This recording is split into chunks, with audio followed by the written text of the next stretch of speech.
In September of 1915, Gene Debs gave his views of the war then raging in Europe. I am not a capitalist soldier. I am a proletarian revolutionist. I am opposed to every war but one. I am for that war with heart and soul, and that is the worldwide war of the social revolution.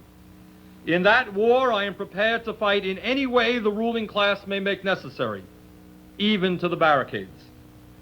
That is where I stand, and where I believe the Socialist Party stands, or ought to stand, on the question of war.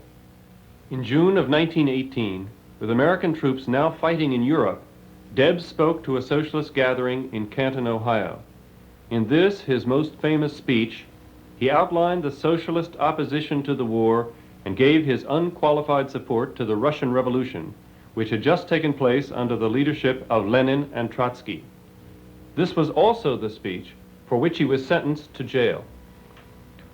In the Middle Ages, the feudal lords and barons, the economic predecessors of the capitalists of our day, declared all wars, and their miserable serfs fought all the battles.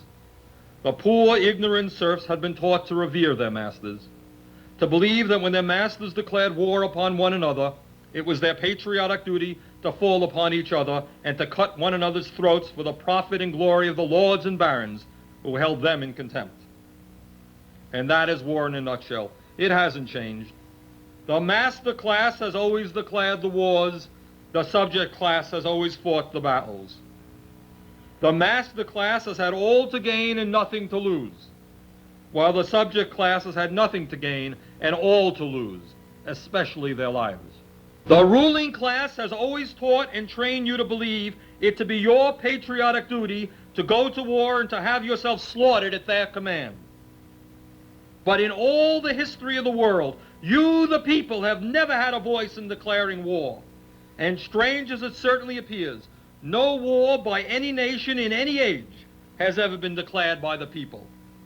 And here let me emphasize the fact, and it cannot be repeated too often, that the working class who fight all the battles, the working class who make the supreme sacrifices, the working class who freely shed their blood and furnish the corpses, have never yet had a voice in either declaring war or making peace. It is the ruling class that invariably does both. They alone declare war, and they alone make peace. Yours not to reason why, yours but to do or die. This is their motto, and we object on the part of the awakening workers of this nation.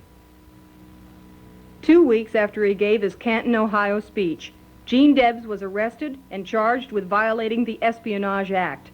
2 months later, he was tried, found guilty of the charges, and sentenced to 10 years in prison.